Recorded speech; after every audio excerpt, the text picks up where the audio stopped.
They married to keep the land in the family. He held her hand under the table.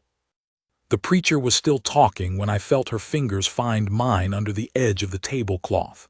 Not a squeeze, not a signal, just her hand settling against the back of mine the way a bird lands, no announcement, no fuss, and staying there. I didn't look at her. I kept my eyes on Reverend Holt and his beef stew and whatever he was saying about the spring grass coming in early. Cal Dunmore, across from us, was refilling his coffee and nodding. Margaret Dunmore, her mother, was cutting bread. Nobody saw. Nobody was meant to. That was the 3rd week of February. We'd been married since November. I want to tell this straight, the way it actually happened and not the way a man tends to tell it later, smoothing out the parts that don't show him well. There's plenty of those. I'll try to leave them in. Her father's name was Elias Vane. He ran about 4,000 acres east of the Bitterroot Valley, cattle mostly, some hay ground he leased to his neighbor Pickett for the winter.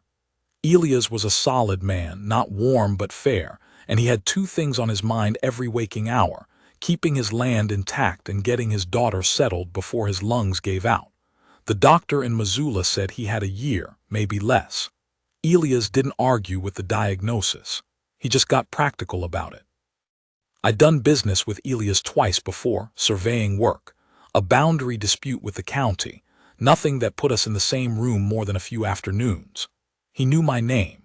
He knew I'd served under Crook, that I'd spent 2 winters up near the Clearwater doing treaty work for the government, that I'd come through without making enemies on either side of the line, which was apparently harder than it sounds and rarer than it ought to be. Elias Vane was a man who paid attention to that kind of record. He came to my office in early September. The morning light was angled low by then, the way it gets in that valley in the fall, laying long shadows across everything. He sat down in the chair across from my desk, took off his hat, set it on his knee, and told me what he needed. His daughter Clara was 26. She was not, and he said this plainly, without apology, which I respected. She was not interested in marrying. Had not been, in his estimation, since a man named Fenton had courted her 3 years prior, and then left for Oregon without so much as a note. Elias didn't say whether the daughter had loved Fenton or simply been humiliated by him. He moved past it fast. What mattered was this: without a husband, Clara couldn't hold the land after he was gone. The laws were the laws. It would pass to his brother Ned in Spokane, who would sell it in 6 months. Ned had a hardware business and no interest in cattle and had never once, to Elias' knowledge, gotten dirt under his fingernails. He didn't want that. Clara didn't want that. And so Elias Vane was sitting in my office making me a business proposition. I was 44. I had a house on the edge of town, a decent reputation, no wife, no children, no particular future that I'd been able to picture clearly. I'd spent a lot of years being useful to other people and coming home to a quiet kitchen. I'm not saying that to sound pitiful. That's just what my life looked like from the outside, and from the inside too, most of the time. A man gets used to a life that's his own without anyone in it, and he stops noticing what's missing, because noticing doesn't do anything useful. Elias offered me a third of the land, 1,300 acres of the best hay ground, the creek-fed parcel along the east edge, in exchange for a legal marriage to his daughter, managed respectfully. No demands made on her that she didn't agree to. He would draw up the papers. If Clara wanted out after 2 years, we could discuss terms. If she wanted to stay, that was between her and me and God. I asked him if Clara knew he was here. He said she'd told him to come. I sat with that a moment, not the land, the daughter sending her father, what that told me about her. Then I said yes. I won't pretend I didn't have doubts on the ride out to meet her. The Vane place was an hour east of town, uphill most of the way, and I had the whole ride to think about what kind of a man conducts a marriage like a land survey, stakes it out, measures the corners, files the papers. I'd spent enough years watching government paperwork tear things apart that the irony of using the same instrument to build something wasn't lost on me. treaties that promise one thing and deliver another, deeds that sit in drawers while people argue about what they mean. I'd seen plenty of that. But I also thought about the land. Not greedily, or maybe a little greedily, I won't lie to you, but more the way a man thinks about something he's wanted without knowing he wanted it. Ground of his own, something to tend. A reason to stay in one place for more than a season, to plant something and be around long enough to see it come up. I'd been moving most of my adult life. Army first, then the treaty work, then the survey jobs that took me to whatever county needed a man who could run a line and keep his mouth shut about what he found. Always useful, always moving on. The gray mare I was riding blew through her nose as we started uphill, and I patted her neck and thought, "You don't know where you're going either."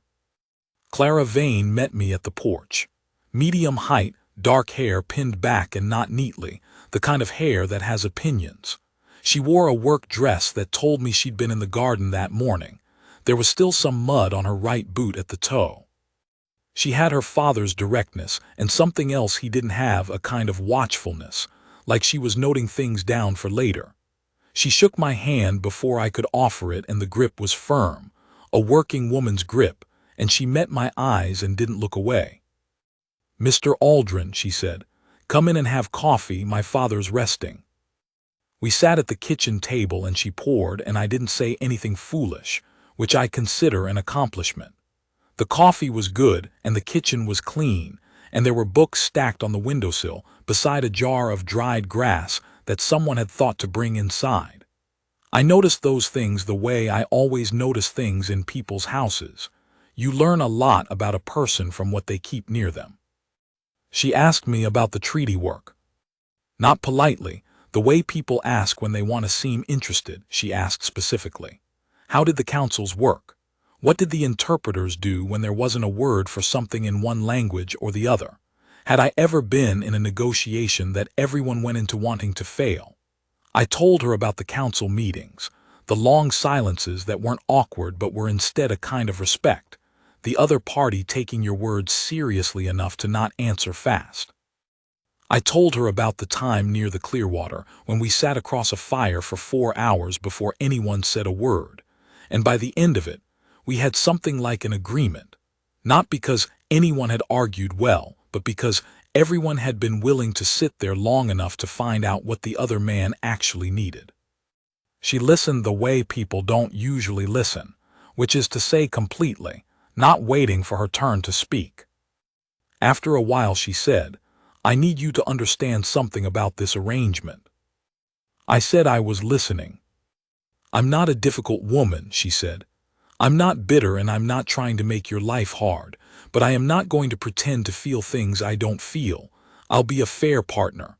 I'll be honest with you. That's what I can offer right now." I told her that was more than most men got. She looked at me steadily for a moment, like she was checking to see if I was being clever or being straight. Then she nodded once and refilled my cup. I asked her one question before I left, what she wanted for the land in her own words, not her father's. She thought about it. Not performing thinking, actually thinking, the way a person does when they're deciding how much truth to say. "I want it to be better in 30 years than it is now," she said. "The ground, the grass, the water. I want whoever's standing on it in 30 years to be able to see that someone cared for it." I said that was a good answer. She said she knew it was.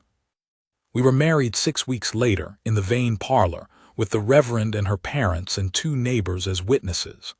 I wore my good coat, which I'd had cleaned in town the day before and which still smelled slightly of the cleaning. She wore a blue dress I later found out she'd made herself in the 2 weeks between our conversation and the ceremony, because she hadn't owned anything she thought was right for it. The Reverend said the words, and she said hers, and I said mine, and Elias shook my hand after, and held it a second longer than he needed to. And that was the most emotion I ever saw from him. The first 2 months were polite, careful. We learned each other's hours. She was up before dawn, I came in late from town, and we worked around each other the way 2 strangers share a kitchen without getting in the way.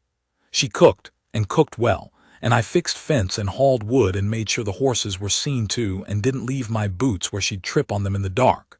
Small courtesies. The architecture of two people deciding daily to make a thing work. I slept in the back room off the kitchen, never raised the subject of changing that. She didn't either. What I noticed in those first months was that she was a precise person, not rigid precise. She measured things with her eye and got them right. A post set plumb, a seam stitched true, a column of figures that balanced without being checked twice. She could look at a slope of ground and tell you how the water would run off it in spring, and she was right every time, which I tested against my own eye without telling her. There was a satisfaction she took in getting a thing right that I recognized in myself, that particular quiet pleasure of the thing done to its actual measurement, not approximately but exactly. People either have that appetite or they don't. I'd never met a woman who had it to that degree. She also had opinions.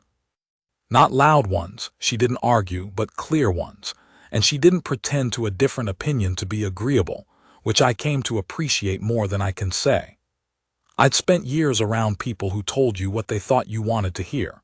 She told you what she thought plainly, and if you disagreed, she'd listen to your reason and consider it and either change her mind or not, and she'd tell you which. We argued once in those first months about where to run the cattle after January. She thought the south pasture, I thought the east. We went back and forth about it for a full evening, maps spread on the table, both of us talking and both of us listening, and we ended up somewhere between our two positions that was better than either one. That felt significant. I didn't say so. I also noticed she'd been lonely for a long time. Not in a way she showed she didn't mope, didn't complain, but in the way a person who's been alone gets very good at filling their own hours and very quiet about what they wish were different.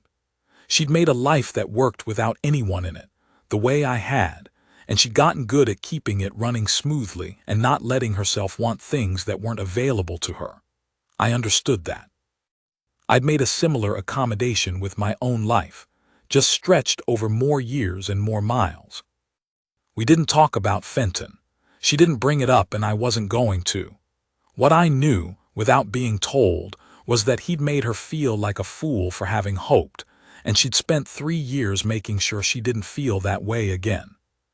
The arrangement with me was, among other things, a way of being practical instead of vulnerable, of getting what she needed, the land, the continuity, her father's work preserved, without risking the part of herself that could be hurt. I understood that perfectly. I had my own version of the same thing. December came hard. There was a cold snap in the first week, ice on the creek, the ground iron hard, and then Elias went down in the second week of it, faster than the doctor had said, which is usually how those things go. The lungs just stop cooperating and there's nothing to do about it. Clara sat with him through the last 3 nights. I didn't intrude, but I kept the house going, stove fed, stock watered, coffee ready when she came out, and she noticed, even if she said nothing. On the second night she came out around 2 in the morning and found me at the table with the lamp on, and she stopped in the doorway and looked at me with an expression I couldn't fully read. And then she got herself a cup and sat across from me, and we didn't talk, just sat there in the kitchen with the stove ticking, and after about 20 minutes she went back in. Elias died on a Thursday morning, gray light coming through the curtains, Clara holding his hand. He'd given her about 10 words the night before, which she didn't repeat to me, and I didn't ask. The morning after he passed, I found her at the kitchen table with a cup that had gone cold. She wasn't crying. She was just sitting, the way a person sits when they've spent everything they had and there's nothing left to do but be in the room where it happened. I sat down across from her and didn't say anything, poured myself coffee. After a while she said, "He worked that land for 31 years. "I know," I said. "He used to say the only thing that mattered was whether the ground was better when you left it than when you found it." I said that sounded like him. She looked at her cup. "I'm going to make it better," she said. "Not to me exactly, more like a thing she was telling herself out loud, holding it up to the light to see if she believed it. I said, "I believe you will." She looked up at me then. Something shifted in her face, not much, just a small settling, something going from braced to not braced, and she said, "Thank you, Aldrin, for being here." I said it was where I was supposed to be. Which was true. And it was the first time it felt true in my chest, not just as a fact about the situation. We buried Elias on the Saturday, the ground so cold it took 2 men with bars to break it up properly. I dug with them, Pickett's hand and a man from town, whose name I've since forgotten, 3 of us working in the early morning cold before the others arrived. I don't know why I needed to do that. Some things you do because they're right and you can't explain it better than that. Clara's mother had come in from Helena for the last days, a smaller woman than Clara, older, with Clara's same quality of taking things in and not performing her feelings about them. She wept quietly at the graveside, and Clara stood next to her with her arm through her mother's and her face steady. There were maybe 20 people there, ranchers and their wives from the valley, a few men from town, the Reverend, of course, Pickett with his hat in his hands. Afterward, everyone came back to the house and ate and spoke kindly about Elias in the way people do, which is often truer than it sounds, and Clara moved through it all with a composure that I think cost her a great deal. And when the last person left, she sat down in the parlor chair and didn't move for a full hour. I did the dishes. I'd never done the dishes in that house before. Her mother offered to help, and I told her to sit down, and she looked at me for a moment, assessing the way Clara looked at things, and then she sat. When I brought Clara a cup of tea, she took it and held it in both hands and said, quietly, "He would have liked you." I said I hoped so. She said, "He did like you. He told me so after you came to the house that first time. He said you didn't try to fill the silence." I said that was about the nicest thing anyone had told me in a long time.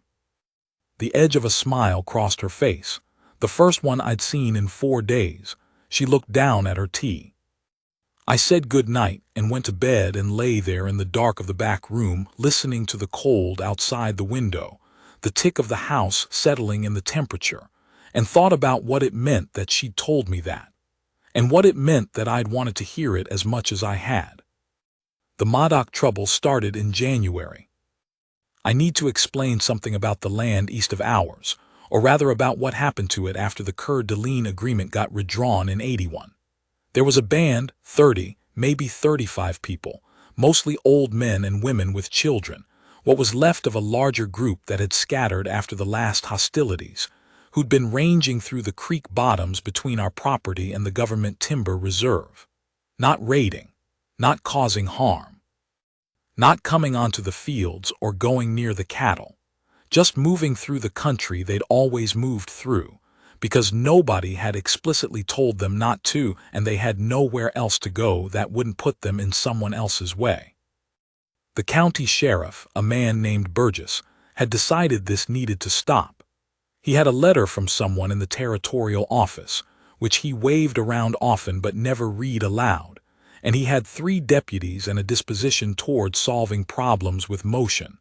Get the problem moving and it becomes someone else's problem, or more accurately, someone else's county. He came to see me in late January because he'd heard, and it was true, that I'd done tradie work in the north. He thought this made me useful to him. He wanted me to ride out and tell the band they needed to leave. I asked where they were supposed to go. He said that wasn't his concern. I told him I'd look into it.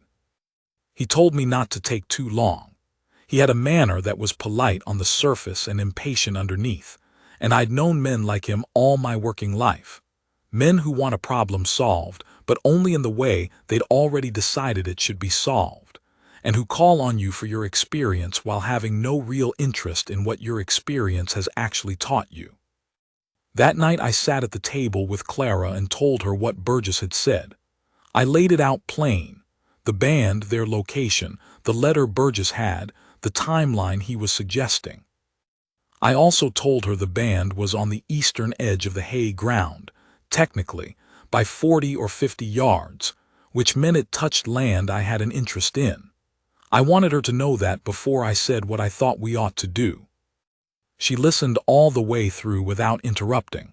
Then she said, "What do you think is right?" I told her I thought 35 people with nowhere to go in January needed more than 3 days' notice, and a deputy pointing south. She said, "Then what are you going to do?" I told her I was going to ride out in the morning and talk to them, that I'd find out what they needed and what was possible, that I'd probably have to go back to Burgess and then maybe further, and it might take time, and it would likely make some people in the county unhappy with me. She looked at me for a moment, then she said, "Use the gray horse. He does better in the cold." That was it. No argument, no hesitation, no speech about the county politics or what people might say. Just take the right horse. I understood what it meant. I went to bed, and in the morning I saddled the gray. I rode out at first light. The camp was set back from the creek, in a stand of cottonwoods that blocked the wind. Whoever had chosen the spot knew what they were doing, had been reading this country long enough to know where to put your back. There was one fire going, small and low, and smoke rising straight up in the still air. A man came out to meet me before I got within 100 yards, which meant they'd had someone watching the approaches all night, which told me they knew trouble might be coming. His name was Cowboy. He was maybe 60, lean as a fence post, wore a blanket over a canvas coat, and had eyes that had seen a great deal and were done being surprised by any of it. He spoke some English, carefully, choosing words that meant exactly what he wanted them to mean and not more. We stood in the cold, the kind of cold that gets into the back of your hands inside your gloves, and I told him plainly who I was and what I was not there to do. He said the sheriff had already sent a man. I said I knew. I said I was trying to find a different answer. He looked at me for a long time. The fire behind him crackled once and then settled. I could see a few other figures at the edge of the cottonwoods, watching. Not hostile, just watching, the way people watch when they've learned that what happens next depends on which kind of man they're dealing with. He said, "What do you want from us?" I said I wanted to know what they needed to stay through the winter, without the county sending deputies. He was quiet. I let the quiet sit. I'd learned in the Clearwater winters that silence in a conversation like this wasn't empty. It was where the other man put his thinking, and if you talked into it, you were disrespecting his thinking, which was the fastest way to end any chance of getting somewhere. After a while he said there were children sick with the cold, that they needed a place the horses could winter without starving, that they were not asking for charity, only for the county to leave them alone until the ground thawed, and then they would move north as they'd intended. I asked how many horses. He said 11, some of them old. I said I'd see what I could do. He said, "Men say that." I said I knew they did. I said the only way to know if I meant it was to wait and see, and that I understood he had no reason to believe me yet, and that this was a fair position to be in. He nodded once, the way a man nods when he's decided to extend a small amount of credit he can't really afford. I knew that nod. I'd been on the other side of it more times than I could count, sitting across fires in the dark asking men to trust what I said I'd do. I rode back to town. What followed was not heroic. I want to be clear about that. It was 3 weeks of sitting in offices and writing letters, and being told no by people who were either afraid of looking soft or simply didn't want the inconvenience of thinking about it.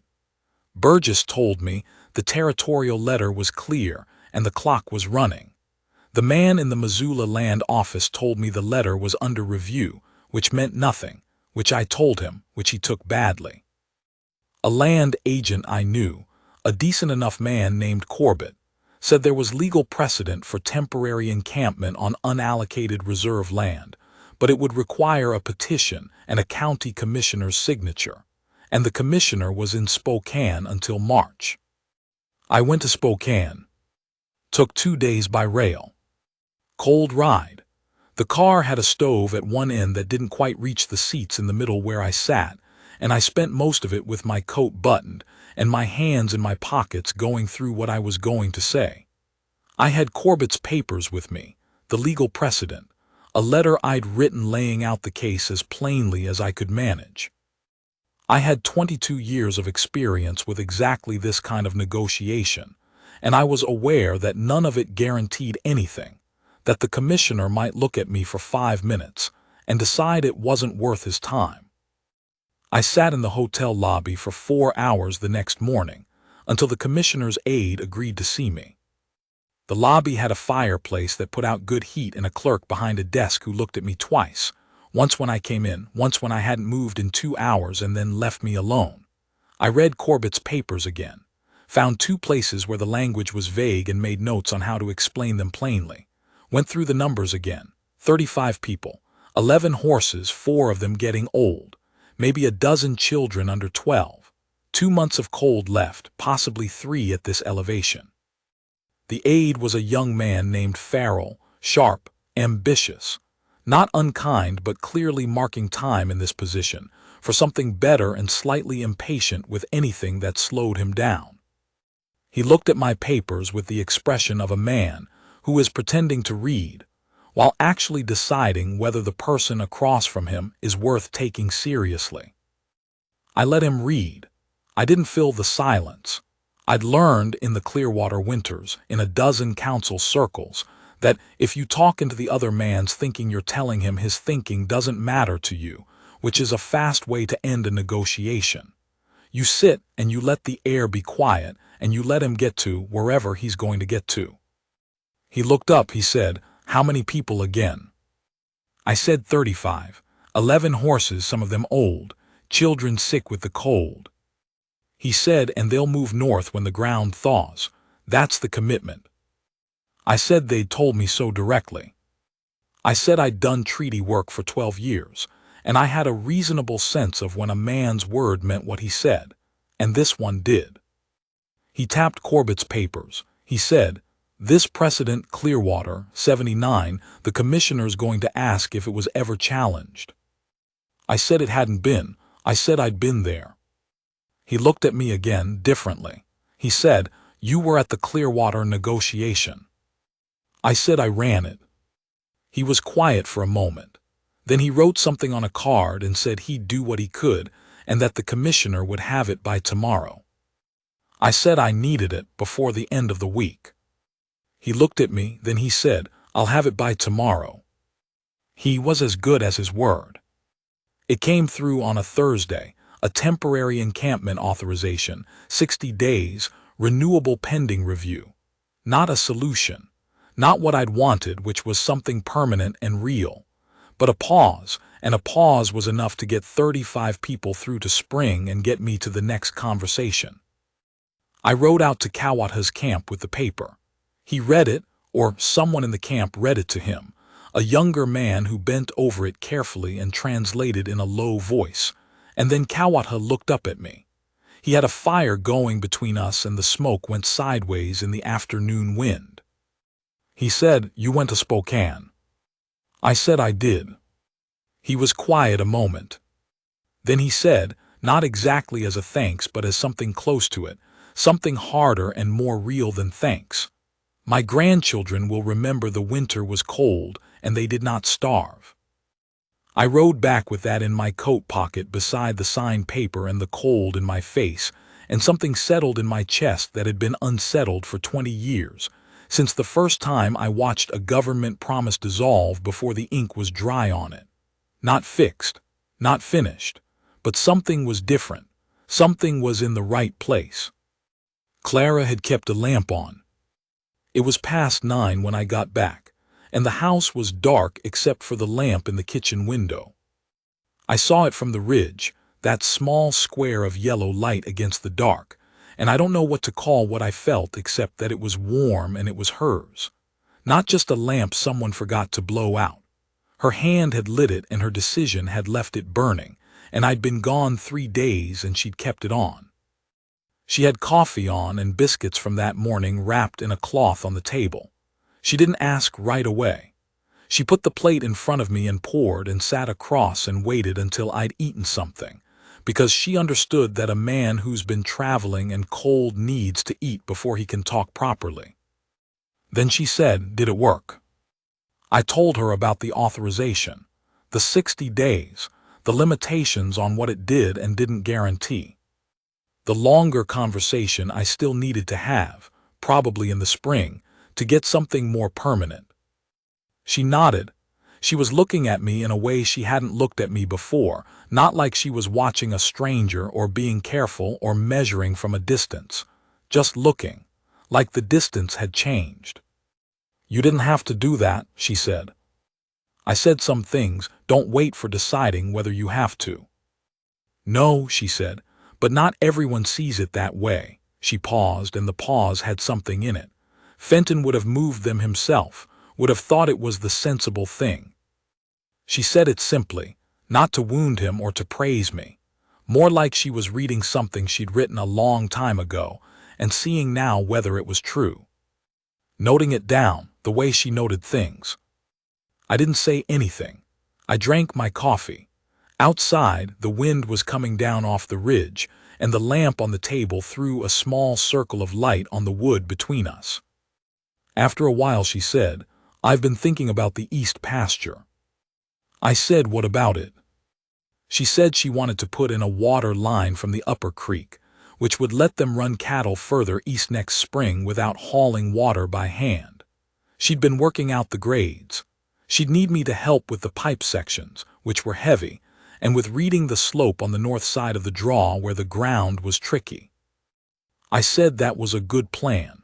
Better than good. I'd been thinking about the same thing and hadn't gotten as far as she had. She pulled a piece of paper from beside her on the table, turned it around, slid it toward me. She'd sketched it out. Grades marked, distances estimated, the pipe route drawn in with a pencil in her careful hand. It was right. Not approximately right. We talked about it for another hour, angles and distances, and what the ground would be like once it thawed and what we'd need from town. It was the most we'd talked in weeks, maybe since November.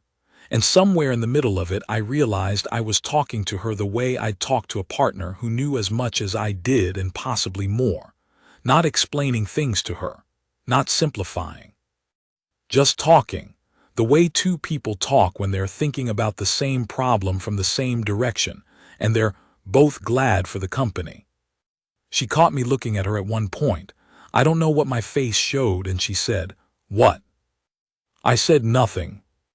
She said, "You're going to say that's a good plan again."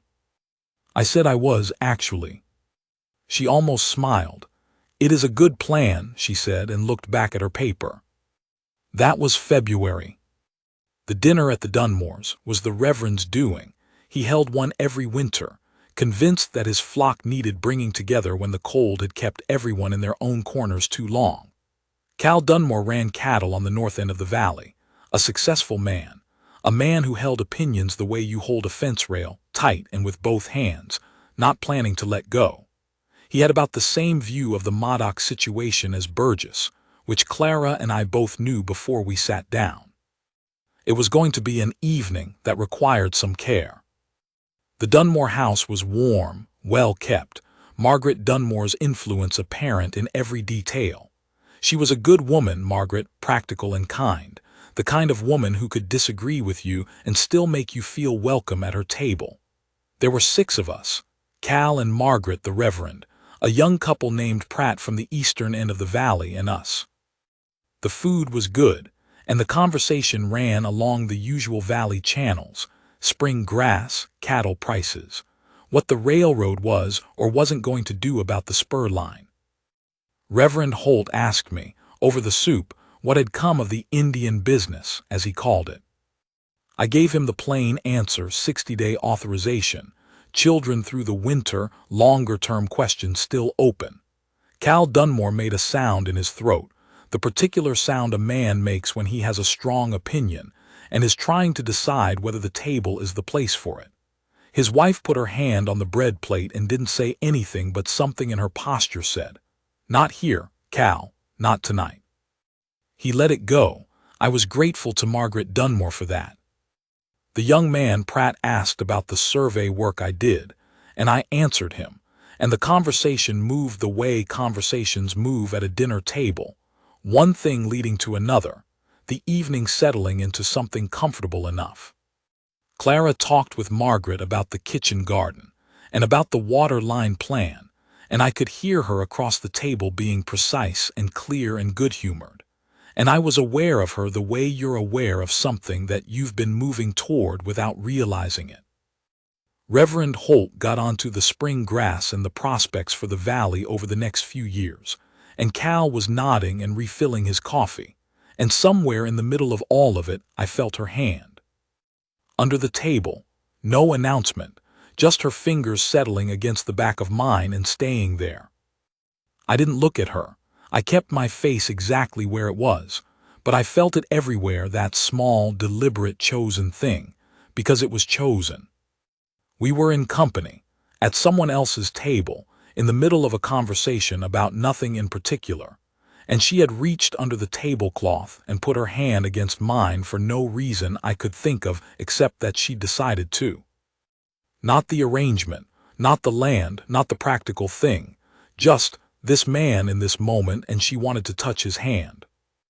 I turned my hand over slowly and held hers. She didn't pull away. We sat like that through the rest of the Reverend's talking, and Cal's refilled coffee, and Margaret's apple cake, and the whole ordinary evening that was somehow, underneath the tablecloth, a completely different thing from what it looked like on the surface. Her fingers were warm against mine, and I held them carefully, the way you hold something you're not sure of the weight of yet.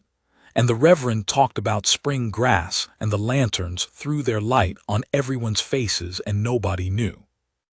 On the way home, cold night, clear, the stars so bright they had edges, she didn't bring it up. Neither did I. We rode side by side, and the horse's breath made small clouds in the dark, and she rode the gray easily, not holding him back, letting him find his own pace, the way a person rides who has always known horses and doesn't need to prove anything about it. The valley was below us and to the west, a few lamps visible in the distance from houses we couldn't name from here, and the ridge ahead of us was black against the sky, with our house sitting somewhere up there in the dark. Halfway up our ridge, she said, without looking at me, "I want to say something." I said, "Go ahead." "When my father came to see you," she said, "I told him to go, and I want you to know that I did it because I thought it was the practical thing, that I was being sensible about what the situation needed." She paused. The horses moved steadily. I told myself I wasn't being hopeful, that I was past that. I waited. "I think maybe I was being hopeful," she said.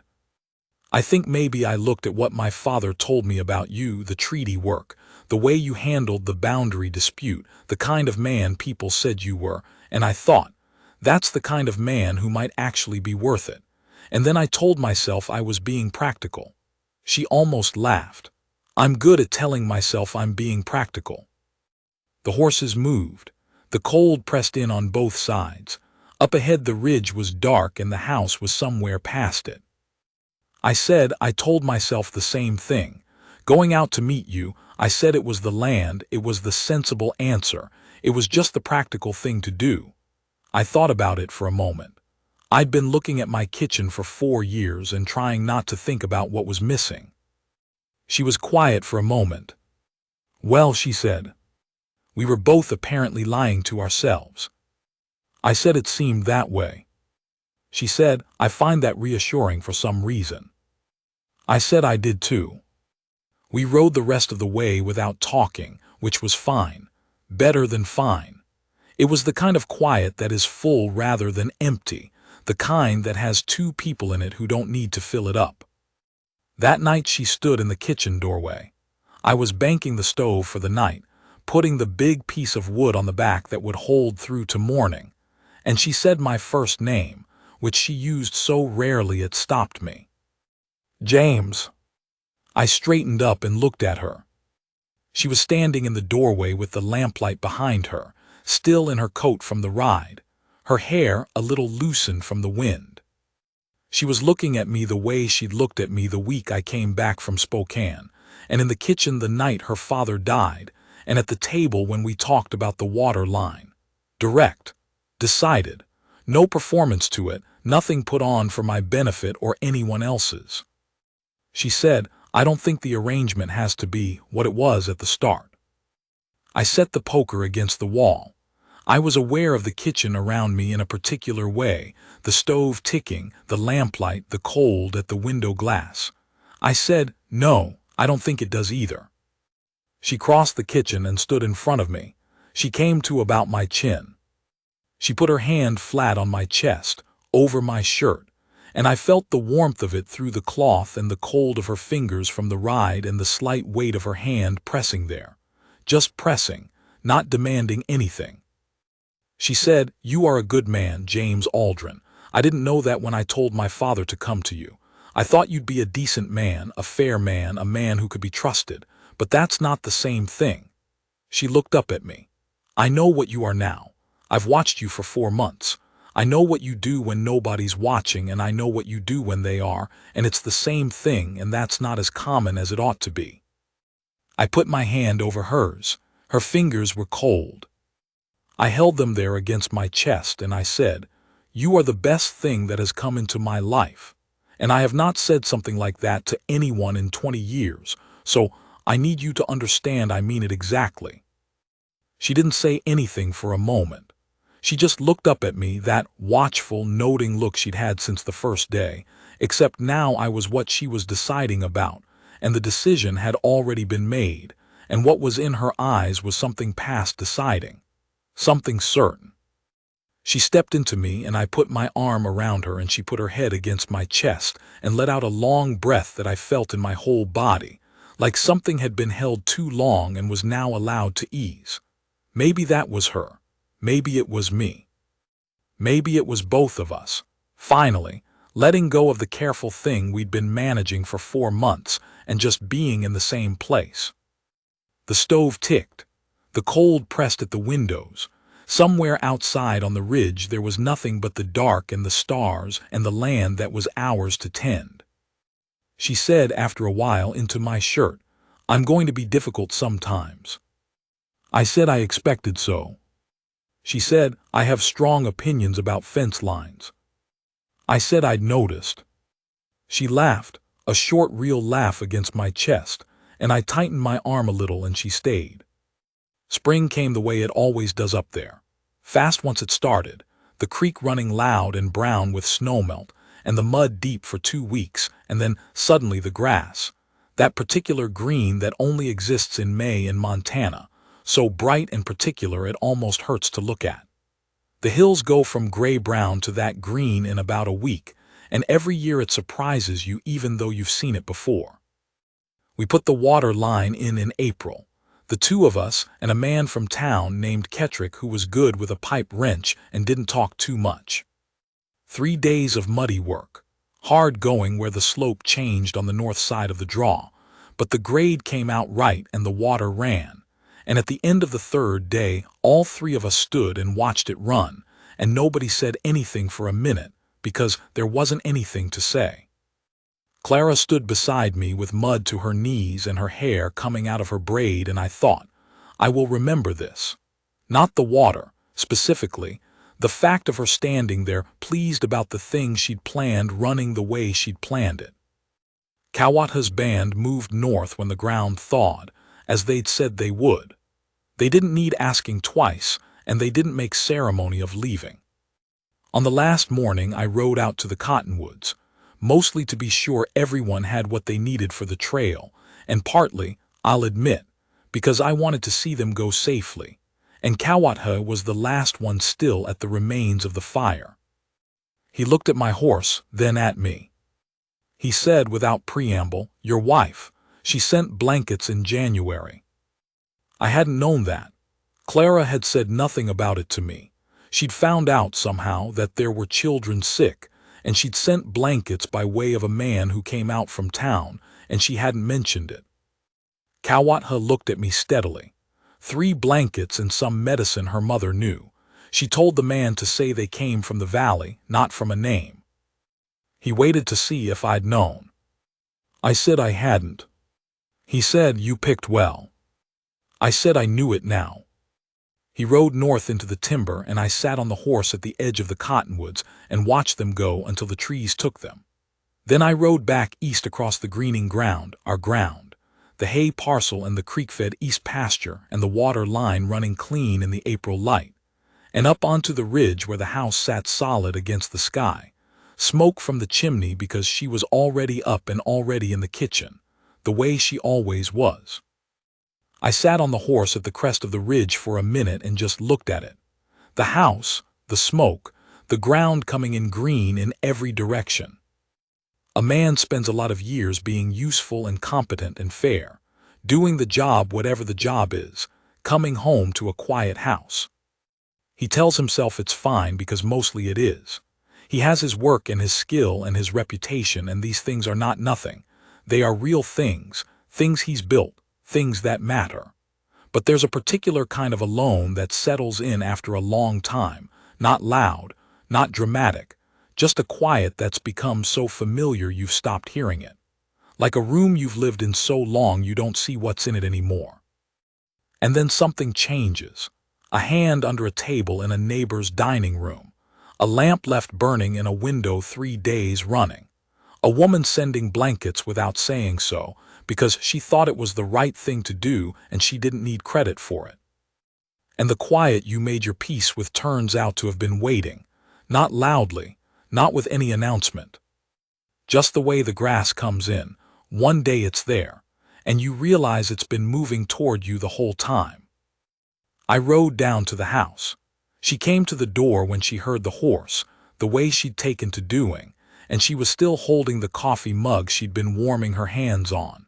The morning light was behind her, and she squinted against it a little, looking up at me as I stepped down and tied the gray to the post. I came up the steps. She handed me the mug, her own, still warm from her hands, and went back inside. I followed her in. She was already back at the table, the accounts book open, a pen in her hand. I sat across from her and drank the coffee.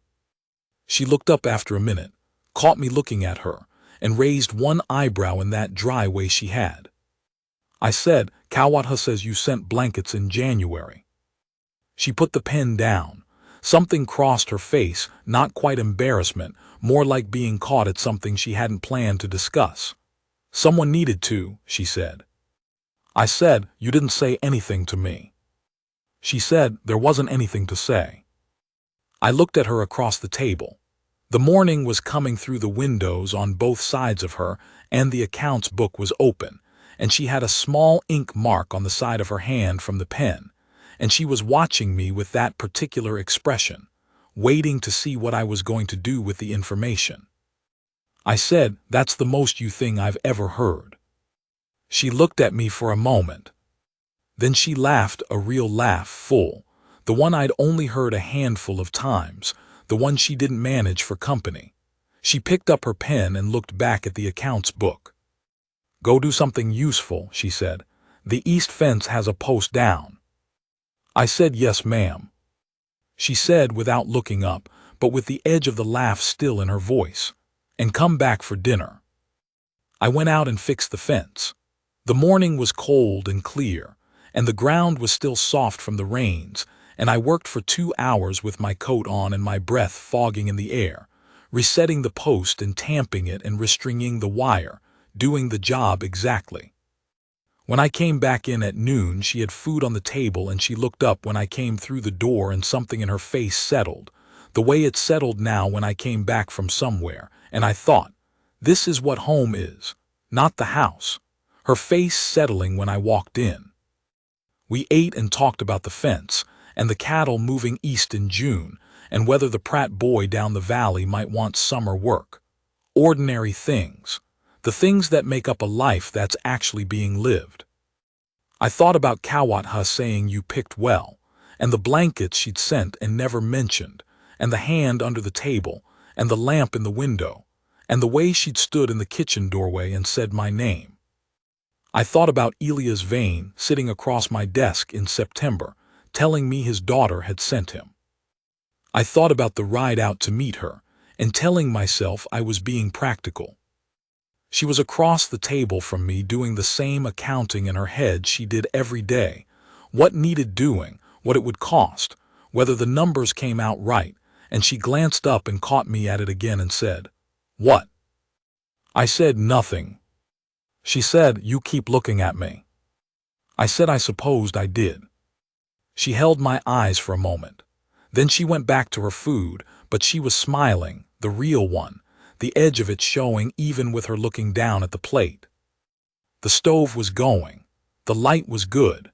The land was green on the other side of those windows, every acre of it ours to tend. I thought about the morning I rode out to Elias' place the first time, telling myself it was practical. I thought about the back room off the kitchen, and all those months of being careful and polite and measured, both of us so practiced at not needing anything. I thought about how long a person can convince themselves they're fine, and how quickly fine stops being enough when something better comes alongside it. I'd spent 20 years being the man who did the job right and moved on, the reliable man, the man you called when the situation was complicated and you needed someone who wouldn't make it worse.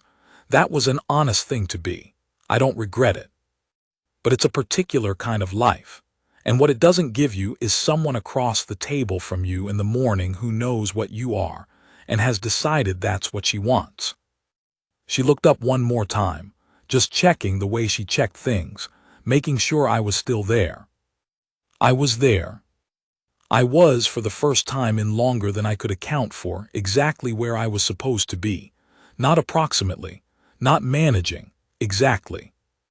And across the table from me, ink on her hand, smiling at her plate, already thinking about the next thing that needed doing, was the woman who'd put her hand in mine for no reason except that she'd decided to.